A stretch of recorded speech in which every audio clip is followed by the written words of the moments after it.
I mean, it feels like a physical game every game.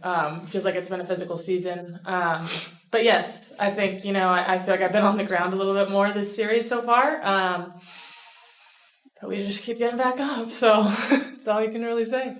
Caitlin Clark enters Game 3 of the WNBA Semi-Finals boiling with frustration. The Indiana Fever didn't just lose Game 2, they had it ripped away. This wasn't about being outplayed or lacking talent. It was about officials handing Las Vegas the edge on a silver platter. 41 fouls in total, 16 in a single quarter. Bodies crashing to the floor possession after possession. Yet the headlines praised Aya Wilson as the star, while Lexie Hull battled through a painful back injury just to stay on the court. If this is what passes for playoff basketball, the WNBA has a credibility crisis it can't ignore. If you're backing Indiana, drop a Let's Go Fever in the comments. Watch how the third quarter goes down. At least they called this one. Asia Wilson creams Lexie Hull like she did 5 times in game 1. Peggy Hammock get 15 calls in a row and one goes another way and she starts screaming and crying. Asia Wilson doesn't like Lexie Hull. She's always pushing her, but that's an illegal screen, and then Lexie Hull gets called for a foul. The most frustrating part? Indiana still found ways to fight. Look back at Game 1. It wasn't just a win, it was a statement. The Fever stormed into the Aces' fortress and dismantled the defending champs with poise and precision. Kelsey Mitchell went nuclear for 34 points, showing she could shine brightest against the league's best. Indiana controlled the tempo, forced Vegas out of rhythm, and exposed Wilson on her MVP night. 6 makes on 22 attempts. Indiana swarmed her, cut off her comfort spots, and smothered her rhythm. That dominance, ending in a 16-point blowout, sent shockwaves through the league. Indiana wasn't just here to play. They were here to contend. Asia Wilson's just a big bully. Look at this. Throws Lexie Hull on the ground. Everything she does is illegal. Look at this one. A moving screen, and then pushes Lexie Hull. You think they ever call a foul on Asia Wilson? But even in that dominant win, something felt off. The whistle already leaned toward Vegas. Foul counts looked lopsided. Even if the scoreboard buried the narrative, everyone could feel it coming.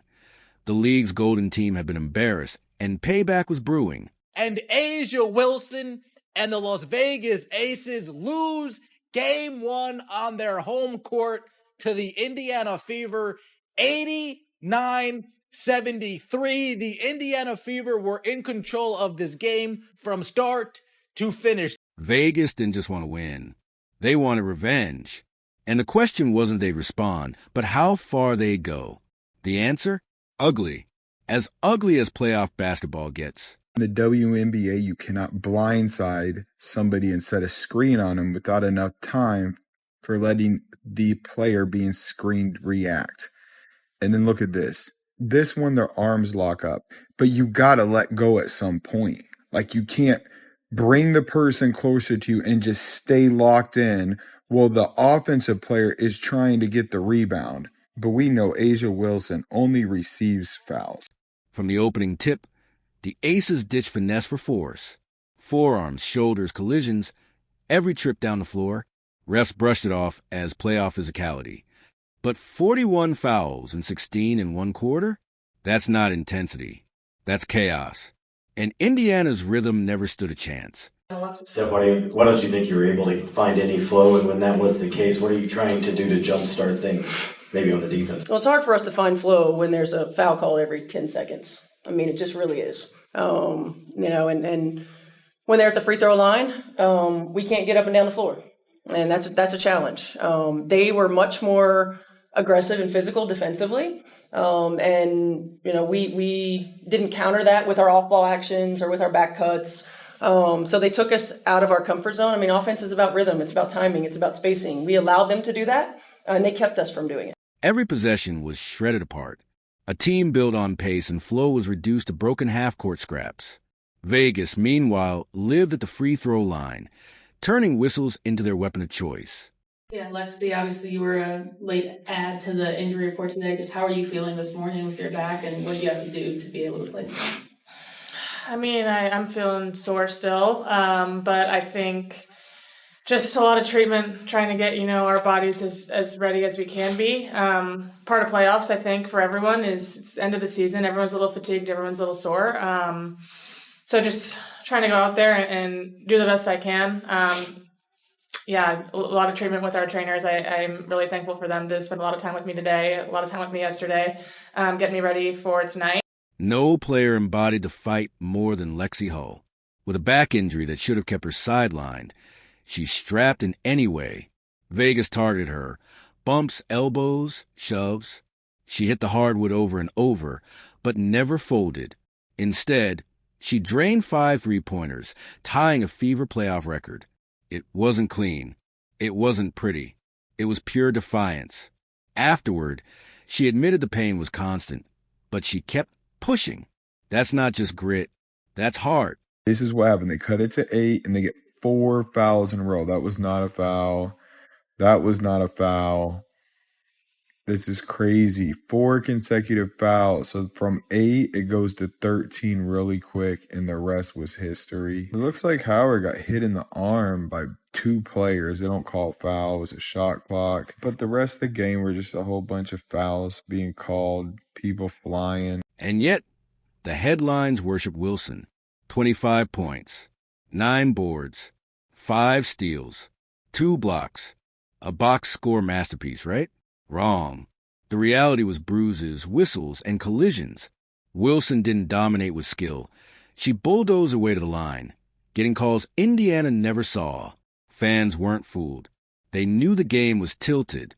Yeah, I mean, it's how you look at it. It looks, honestly, by some of the fouls and the way it was going, it looks like we were almost too physical, but yet at the same time, I feel like we have to be able to get that on the other end. I think, sometimes when you just look at the game as a whole, when you look at the way that it works, sometimes you manipulate it into different ways and you have smaller matchups. So, I mean, I just don't think it's really possible all the time for some of those smaller matchups to really do such a clean job of that. But hey, I'm here to hoop, so none of my business. Aaliyah Boston lived that tilt on every possession. 10 points, 13 rebounds. But stats don't capture the punishment. Elbows, shoves, hacks with no whistle. Every rebound was a war. Every shot was a collision. Treated like a crash test dummy, Boston still stood tall. She didn't just compete. She survived. Hull kept her out of that space as much as she would have wanted to. She did end up with 19 points. 7-0. Aces run has been stopped. Sims in. Odyssey, Sims deserves her flowers, too. 18 points created out of nothing. Driving through doubles, absorbing hacks, fighting through chaos. Each bucket wasn't just scoring. It was rebellion. But every spark she lit was snuffed out by whistles that stalled Indiana's momentum. Step on that note with Kelsey just having a little bit of a, they were able to contain her a little bit more. How did you feel like they were able to be successful in that regard? I mean, the physicality won. She's like a little pinball. I know that the museum's right down the street, so sometimes I feel like she's getting pinged around everywhere. That's the tragedy of Game 2. Indiana wasn't beaten. They were dragged into a mud fight they never signed up for. Hull's grit, Boston's rebounding, Sims' drives, all smothered by Vegas's brute force and officiating cover. And here's the truth. If Vegas needed refs and dirty play just to scrape out a home win, what happens when the series shifts to Indiana? What happens when Gamebridge Fieldhouse turns into a wall of sound? Game 2 didn't prove Vegas's greatness. It exposed their desperation. The physicality is out of control, that's for sure. I mean, you can bump and grab a wide receiver in the NFL for those first 5 yards, but you can do it in the W for the whole half court. You put 2 hands on somebody like that, it should be an automatic foul. They have the freedom of movement. Freedom of movement. There's no freedom. And I'm not saying that we're not fouling too. I'm not saying that. I'm saying it's out of control. The real tactical story? How Vegas neutralized Mitchell. From 34 points in Game 1 to just 13 in Game 2. It wasn't sudden amnesia, it was suffocation. Face guards, bumps off the ball, screens blown up by collisions. By the time she found daylight, the shot clock was nearly gone. Vegas didn't stop her with skill. They smothered her with brute denial. Now the starting point guard, and here's Hull, an early test. Great sign because her shooting has been off. Yes. Mitchell. Short. Hull with another offensive rebound, turn, shoot, scores. 2 of their last 3. Hull again. Yes. Oh, You found it. Even Becky Hammond admitted afterward she wasn't happy with how rough it got. That says everything. Vegas benefited from whistles and chaos. Yet even their coach knew the game was ugly. Meanwhile, Boston carried the weight of 2 players. Another double-double through shoves, hacks, and endless collisions. Vegas exploited her, spacing her out and forcing impossible choices. Her stat line doesn't reveal the punishment.